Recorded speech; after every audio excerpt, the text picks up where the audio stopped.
Hello and welcome to a completely new podcast, What Your GP Doesn't Tell You, with me, Liz Tucker.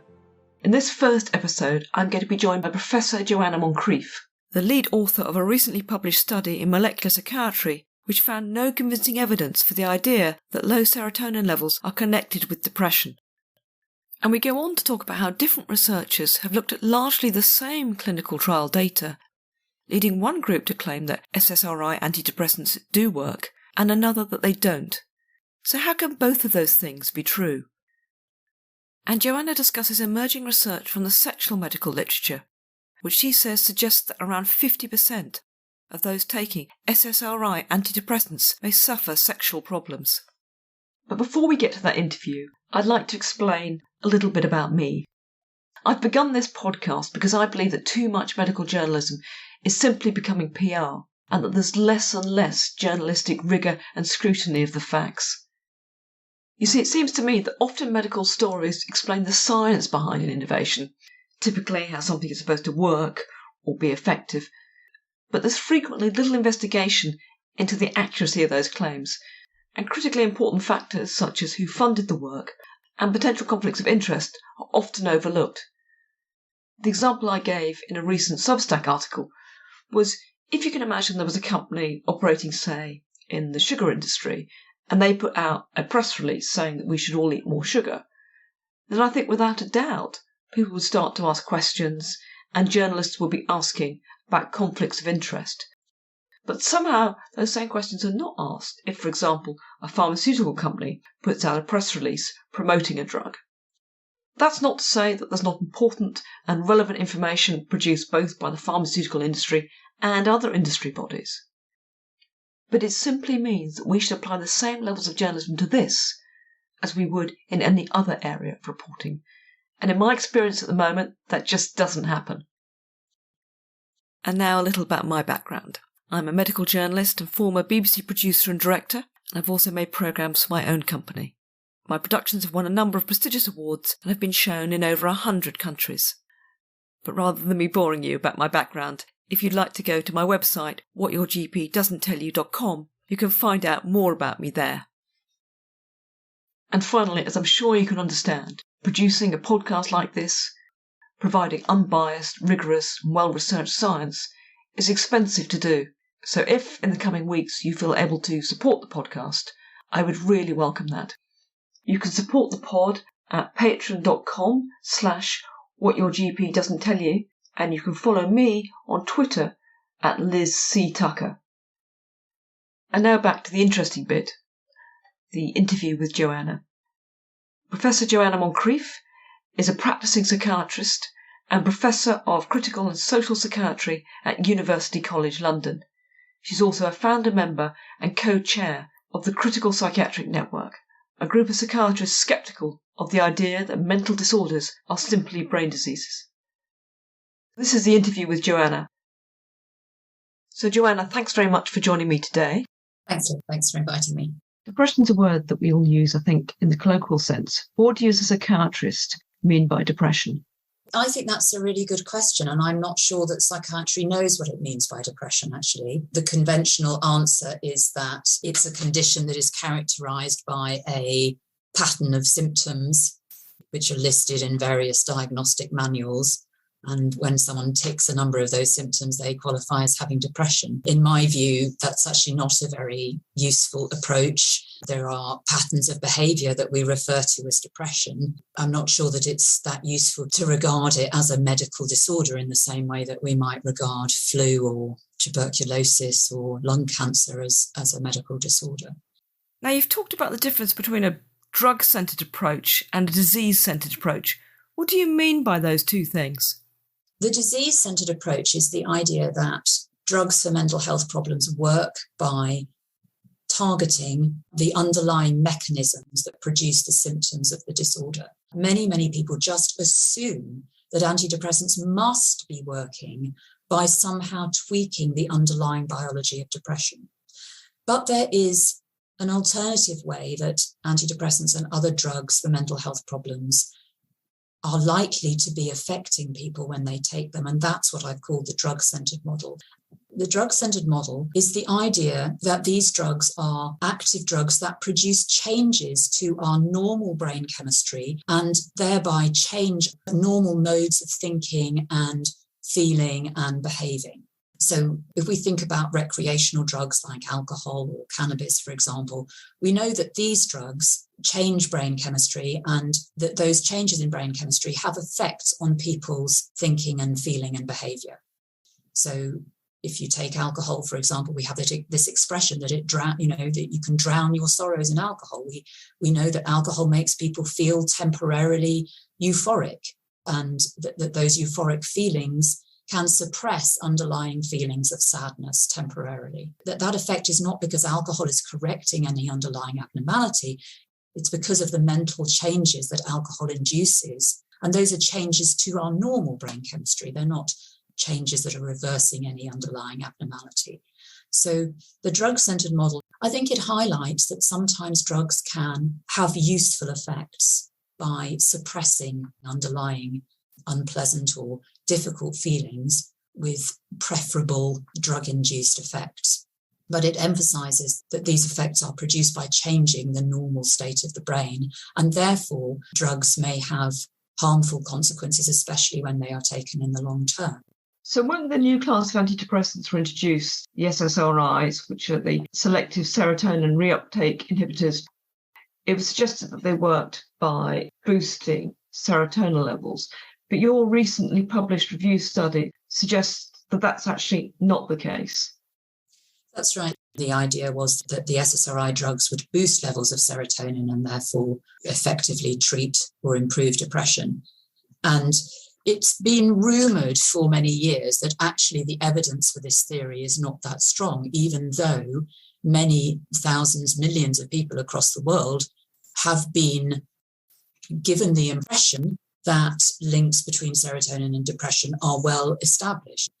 So what we did in our recent review was to gather together the research on all the different major areas of research into depression and serotonin and look at them, and that includes research on serotonin levels and serotonin metabolites, research on serotonin receptors in the brain, the serotonin transporter, that's the protein that removes serotonin from the nerve cell synapses where it's active, serotonin genes, and also studies that have experimentally lowered serotonin in people and looked at whether that produces depression or low mood in volunteers. We got together all the research in those different areas and found that none of it showed convincing evidence of links between depression and serotonin, and certainly none of it confirmed the theory that depression is a result of low serotonin levels or activity.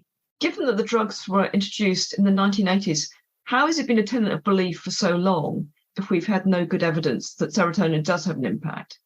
The reason that the idea that depression is due to low serotonin has become so deeply embedded in our cultural view is because there was a very strong and well-funded marketing campaign by the pharmaceutical industry in the 1990s, which put across this message very vigorously in advertisements that were aimed at the general public in countries where advertising to the general public is legal, such as the United States and New Zealand.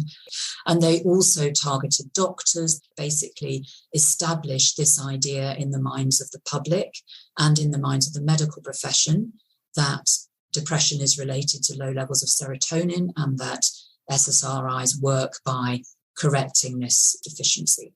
But what was the evidence that was being used to market the drugs? The whole idea was really an assumption, basically, that the antidepressants were effective and therefore depression must be something to do with the biological changes that the antidepressants produced. There were some early receptor studies that suggested that there was differential activity of serotonin receptors in people with low mood and some of these serotonin depletion studies. But basically, as more and more research got done, it became apparent that actually there were no consistent findings in any of these areas of research. Now, the Science Media Centre, which is funded by a variety of groups, including universities, the government, and a number of pharmaceutical companies, has collected expert responses to your work, which I think it's fair to say have largely been critical. So can I read you first the comments of Professor David Nutt? Yes. He says, and I quote, "This meta-review covers much of the work done over the past 50 years to explore the relationship of the serotonin system to depression. Unfortunately, all of these variables are indirect measures of serotonin function, or even worse, merely proxies for serotonin activity. It's only recently we've developed the technology to measure serotonin release in the living human brain. And in the first study of this type, currently under review, we did find decreased serotonin release capacity in people with depression. So to dismiss the serotonin hypothesis of depression at this point is premature." We can always do more research on serotonin and indeed on other receptors and other aspects of brain function. And that could go on forever. So we can keep saying forever, well, it still might be, we still might find an abnormality in this or that, or some new technique of measurement. And that's true, but it just needs to be emphasized that is speculation. It's a possibility that has not been proven. One study, as we know very well from looking back at all the studies that have been done in these other areas of research on serotonin, proves nothing at all, because often initial studies, everyone's terribly enthusiastic, are reported positively, and then negative studies come along later when everything's settled down a bit. So it doesn't, to my mind, change things at all. And I think we should emphasize that people have been looking at various indicators of serotonin activity for a good 30 or 40 years now, and have not so far uncovered any convincing evidence of an abnormality using all these different techniques. Professor Nutt's argument is that technology has become more sophisticated, so therefore we may be able to measure things that in the past we weren't able to measure.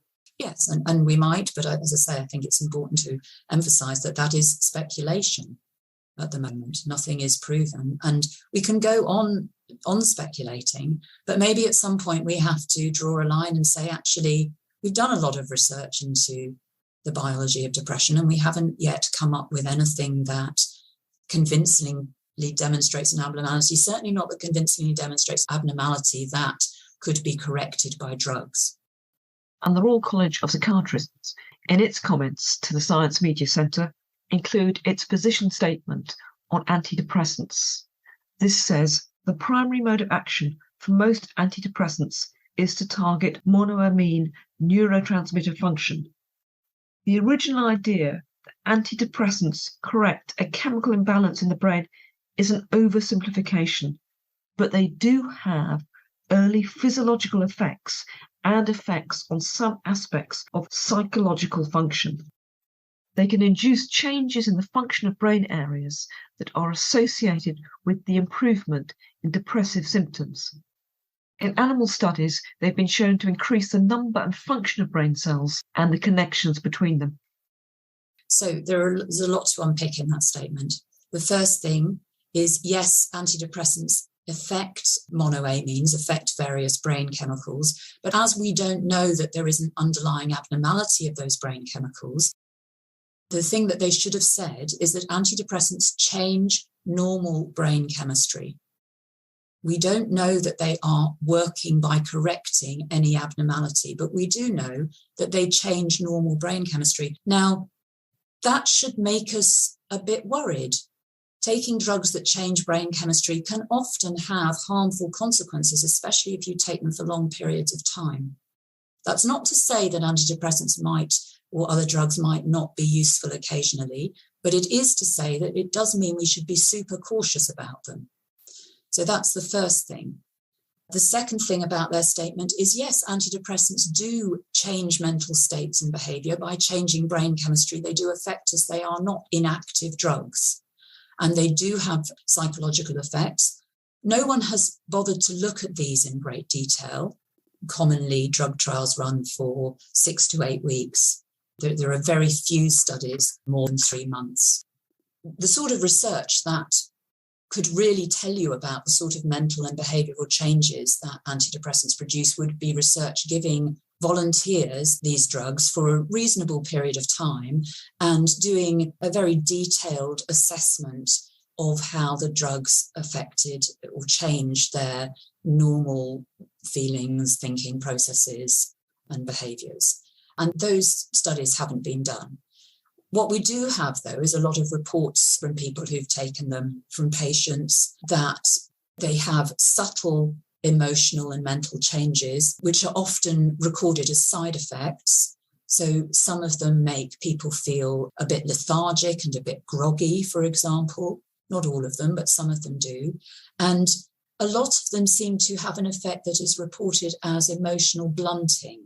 People say that they feel either a bit cut off from their emotions or that their emotions are muted or blunted in some way, both negative emotions like depression and anxiety, but also positive emotions like happiness and joy. The final thing to say, when they mention that antidepressants have been found to increase neuroplasticity and increase connections between cells, we haven't done a review of that literature, so I don't feel qualified to comment on it in detail, but I would just mention one thing about it. Drugs that cause damage to the brain and conditions that cause damage to the brain, like dementia and other neurodegenerative conditions, cause increases in neuroplasticity as a response to the damage that is being done. So indications that there is increase in neuroplasticity or increase in the dendritic spine connections in the brain in response to antidepressant use does not necessarily indicate that what they are doing is beneficial. It may actually be a sign that they are having harmful effects on the brain. We don't know. A lot of people have looked at the study and said, well, yes, serotonin may not be involved, but we know that antidepressants are still very effective. So I thought it was worth looking at two large meta-review studies that have taken place. There was the original meta-review in 2008 by Kirsch et al., which looked at a wide range of antidepressants and said that although they saw a small statistical difference between the active drug and those taking the placebo, that wasn't great enough to be clinically significant. Review that got a lot of publicity at the time. And then 10 years later, another group of scientists do another meta-review. They have a slightly wider pool of studies that they looked at, and that's by Cipriani et al. This time, they also see a small statistical difference. In fact, a smaller statistical difference between the placebo and the active drug that the 2008 group find. But this time they say this is evidence that the antidepressants do work. So how can those things both be true? Yes, I think highlighting those two studies is a really clever way of making the point that the same data can be interpreted in very different ways in science, and particularly in psychiatry in the field of mental health. There have actually been numerous meta-analyses now of all the trials that compare antidepressants and placebo, and they all find very similar, very small differences between antidepressants and placebo, which amount to around about 2 points on a 52-point depression rating scale. And some people conclude from that they are certain to be, they are certainly effective, that we have conclusive proof that they're effective. Some people think that difference is not clinically important and also could be produced by artifacts of the research, such as unblinding effects. So although these trials are meant to be double blind and therefore control for the expectancy and hope that people derive from taking a pill, from being prescribed a pill that they are told might help them, often people can detect whether they're taking the real antidepressant or the placebo. So there are side effects that might give people cues, but also people just might feel subtly different when taking a drug, which they may not even report as side effects, but they may still be aware that they feel different and therefore are taking a drug. And particularly people who've taken antidepressants before might be able to detect whether they're taking the active drug or placebo. In fact, there's a couple of studies that show this small effect between drugs and placebo in people who have taken antidepressants before, but not in people who haven't. The explanation may be that people who've taken antidepressants before recognize whether they're getting the active drug or the placebo. And then the people who get the active drug get an amplified placebo effect because they think, I've got the real thing. there's good evidence that people's expectations about what they're getting, whether they're getting an active drug or not, strongly influence their chances of improvement. Historically, I think there were studies that used what are called active placebos. So these are placebos that mimic some of the side effects of the active drug. So, for example, dry mouth. And these studies, I think, showed a smaller difference between the active placebo and the active drug. Yes, most of those studies showed no significant difference between the active drug and placebo, yeah. But they're not done anymore. I think in the 1960s and 70s, people were still asking questions about the drugs that we use for mental health problems like antidepressants, and we're still not sure really whether they were that useful or not. And we're looking at the methodology of studies and thinking what might explain these effects. I think it's also worth looking at what we mean by clinical significance. You mentioned the questionnaire known as the Hamilton questionnaire, and the difference between the active drug and the placebo was 2 points on the questionnaire. It asks you things like, do you have trouble sleeping? Are you eating properly? But to actually get a clinical diagnosis, it was thought you needed an 8-point difference on the scale. I published a paper a few years ago with the Harvard psychologist Irving Kirsch, looking at an analysis that had been done by another group that compared changes on the Hamilton scale with ratings of general improvement. And it was found that a 3-point difference on the Hamilton scale didn't register as showing any change in this scale that rated people's global improvement. And you needed at least an 8-point difference on the Hamilton scale to be registered as showing a mild degree of improvement on this general global rating of improvement. So we concluded from that you needed around about an 8-point difference to show any clinically significant effect, and certainly that a 3-point difference wasn't a clinically significant effect. Subsequently, other researchers have looked at other ways of looking at clinical improvement, clinically significant improvement, and they've also shown that you need at least a 4. The sort of difference in Hamilton scores would be around between about 4 and 8 points to show levels of clinically significant improvement. I should say that this all assumes that depression measuring scales are reliable and valid ways of measuring people's emotional state. And I would ask questions about that, really. I would question whether we really can measure an emotion in the same way that we measure blood pressure or measure levels of hemoglobin in the blood. So what we're seeing in these studies is that there's a statistical difference between the active drug and the placebo, but that may not be clinically measurable, i.e. a doctor wouldn't be able to tell the difference between those two groups of patients. Yes, that's absolutely right. Is the fact that some people suffer withdrawal problems when coming off these drugs because the SSRIs are making biological changes to the body or brain? The fact that long-term use of antidepressants causes a withdrawal syndrome, which can be very severe and disabling and prolonged for some people, indicates that these drugs are changing normal brain chemistry and normal brain functioning. It shows that the brain is trying to counteract their effects in some way, is adapting to their presence. And when you take the drug away, you get these adverse reactions caused by the changes that have occurred in the brain being no longer opposed by the presence of the drug. And the fact that these can be very prolonged, should I think make us worry about what antidepressants are doing to the brain. And we don't understand the basis of any of these effects. In the medical literature, there have been reports that these antidepressants can increase the risk of suicide. How common is that effect?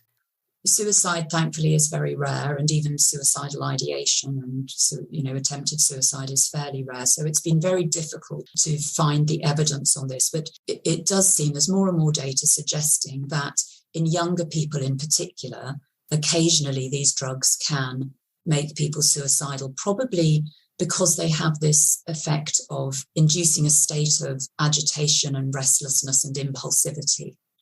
Thankfully, this state is quite rare, and the extreme state where it tips people over into suicidal ideation and suicidal actions is quite rare. But it does seem from the data this does happen. So obviously, yes, we have to be particularly careful with prescribing these drugs to anyone we think has a risk of suicide, and particularly young people. I would say young people, even if they don't have any risks, because this effect has particularly been shown to occur in younger people. One of the other issues that's been reported is sexual problems. It's well recognised that SSRIs cause sexual dysfunction while people are taking the medication in probably around about 50% of people who take them. They cause all sorts of sexual dysfunction, reduced libido, but also impotence and difficulty achieving orgasm because of probably reduced sexual sensitivity, which may be related to the emotional numbing effect that they produce as well. But the really worrying finding that has been coming out recently is that some people report that some of these sexual effects continue after they have stopped taking the antidepressant. This is coming out actually in the sexual health literature rather than the mental health literature. People report that some of these effects are persistent, particularly reduced libido, but reduced sexual desire. But other effects as well can sometimes be persistent. And these effects can persist in some cases for months and for years, and maybe really quite difficult to treat, and obviously very, very distressing for people. Even if this problem of persistent sexual dysfunction is very rare, antidepressants are being prescribed so widely nowadays. I think people really need to be aware of this when they're starting on an antidepressant. Some psychiatrists will say the drop in the libido is because they're still depressed. Yes, we know that depression can cause sexual dysfunction and reduce libido particularly as well. But it is well recognised that SSRIs cause sexual dysfunction. And I don't think we should be surprised that the effects of SSRIs continue when people have stopped them. David Healy, who's another commentator and thoughtful writer, researcher on psychiatric drugs, has referred to the idea of legacy effects, how drugs can sometimes persist even when the drugs are stopped. We know that SSRIs affect sexual functioning. It shouldn't surprise us necessarily that those effects might continue past the point at which the drug is stopped. Today, 1 in 6 UK adults take an antidepressant. That seems a huge number. Across the world, we seem to be seeing an epidemic of depression. Why do you think that is? We've developed the idea that it is a good thing to classify mental health problems as medical problems and to treat them with medical solutions. And I would question that is the most appropriate or helpful way to address these sorts of problems. There have been 1 or 2 studies that show that people who think their depression is due to a chemical imbalance actually have more pessimistic thoughts about their likelihood of recovering, and certainly have less belief that they are able to help themselves to recover. The idea that depression is a medical problem and a chemical imbalance has become deeply embedded in our cultural psyche, I would say, by now. And that's why people think it's the right thing to do to go to their doctor if they're feeling a bit down, and are maybe less likely to think of their situation in other terms, in non-medical terms, and think about other ways that they might address those problems. Some people have truly awful lives, which would make anyone feel depressed, but there is also a group of people who seem to have a happy home life, happy job, and do seem to develop depression for which there's no obvious external factor. I mean, I would say that depression that is not, where there is absolutely no reason for it, is very rare, actually, in my experience. Even severe depression, most people, in most cases, there are some precipitants or some circumstances that make it understandable. Of course, people can't always identify what it is that is making them unhappy. And sometimes people need to be helped to identify those things. But in general, depression is a reaction to the circumstances that people find themselves in and the circumstances that they've been through in their lives, the things that have happened to them. And there's very strong evidence that people who have suffered from adverse life events such as child abuse, poverty, unemployment, divorce, parental neglect, have higher risk, are more vulnerable of developing depression than people who have not undergone these sort of events or have fewer of them. And it does seem in some cases that depression's becoming a long-term chronic illness for many people.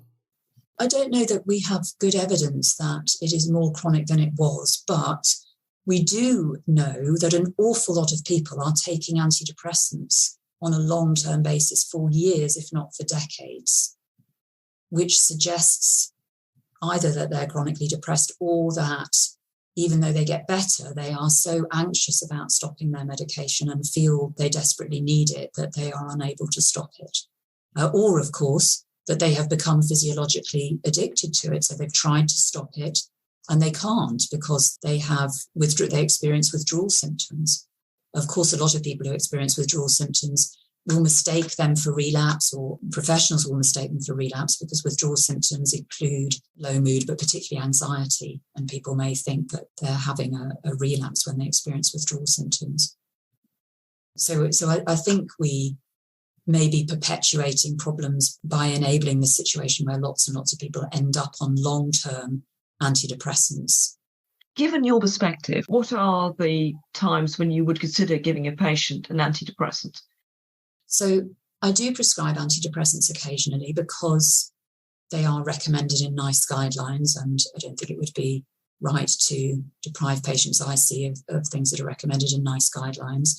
But I discuss with patients what I think antidepressants, what sort of drugs I think they are, what sort of effects they might have on people. So I discuss the mental and behavioural changes that the little research we know on the sort of mental and behavioural changes that antidepressants induce. Particularly, I would talk about their emotional numbing effect. And I would have a discussion with patients about whether they might find those effects useful or not. I would also tell them about the randomized controlled trial evidence that antidepressants overall are a little bit better than a placebo, but not much. And I would also tell them that there are many people who would recommend antidepressants in their situation, if I think that is the case, obviously. So I would have those sorts of discussions with people and come to a decision in conjunction with them about whether they wanted to try antidepressants or not.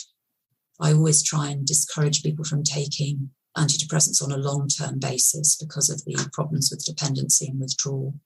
So I would encourage people to review their effects regularly and not to see them as a long-term intervention. So what's your advice for people who want to reduce or come off their antidepressant medication? So the first advice is not to stop the medication suddenly. That's really important because we do know that some people can develop quite severe withdrawal effects. Withdrawal effects are probably most severe and problematic for people who've been on medication for many years. But it's important for everyone not to stop them suddenly. And if they do decide that they want to stop their medication, first of all, I would say, think about that decision carefully, talk to people about it, try and think, even write a list about the pros and cons of taking medication, what you think it's doing for you that might be helpful, what you think it's doing for you that is not helpful and might be harmful. And if after a really good consideration and discussion with various people, including preferably your doctor, you decide that you would like to try and stop your antidepressant medication, then that should be done very slowly and gradually and with the support of your doctor. And I would encourage people to look at the Royal College of Psychiatrists guidelines on stopping antidepressants, which outline how people can do this very, very slowly and also tailor the process to the level of withdrawal that they experience. So how would you like to see the treatment of depression change in the future? So I would like to see less emphasis on the idea of depression as a brain disease and less emphasis on biological treatments such as antidepressants and, of course, ECT, and more emphasis on helping people to identify and address the things that are happening in their lives that might be making them unhappy and depressed. And also emphasis on general things that we know can improve mood, such as exercise, various forms of therapy, including problem-solving therapy, as well as CBT, of course. And these interventions are actually listed in the new NICE guidance on treating depression, which does recommend antidepressants in some situations, but also helpfully suggests that these alternative measures should be used in many cases before people turn to antidepressants. But if your argument is we should really think of depression as a social condition rather than a medical condition, isn't that going to put psychiatrists like you out of work? It would probably reduce the amount of work that psychiatrists had to do, although psychiatrists are also meant to have more holistic training and not only be in the business of prescribing drugs and physical treatments. So psychiatrists can also help people with therapeutic type interventions. But would they need to be medically qualified? Problems. But, well, that's a good question. And I think for many people don't need medically qualified professionals when they're depressed. And in fact, it might make it worse to be set off on a medical pathway that implies that people have a brain disease or some sort of physical abnormality. And finally, can you imagine circumstances where you would ever take an antidepressant? I can't see circumstances where I would take an antidepressant, but I'm lucky my life is going well. It's difficult to put myself in the shoes of someone who is really struggling. So I wouldn't want to say that no one should ever consider using medication of some sort when they feel really distressed. I think some sorts of medication can sometimes be useful temporarily to help people get over a period of real distress until they can address life problems when they're in a better state and they're able to actually address their life problems themselves. Well, thank you very much indeed, Joanna, for sparing the time to talk for the podcast today. Thank you. Really appreciate it. Thank you very much. Thank you. So I hope you enjoyed the first episode of What Your GP Doesn't Tell You. If you've enjoyed it, please leave a review on Apple and other podcast platforms. And if you could share the podcast and encourage other people to listen, that would be even better. And a reminder, you can find out more about the podcast at my website, whatyourgpdoesn'ttellyu.com, and also sign up for my weekly Substack newsletter. Many thanks for listening, and hope you'll join me again next week. Bye for now.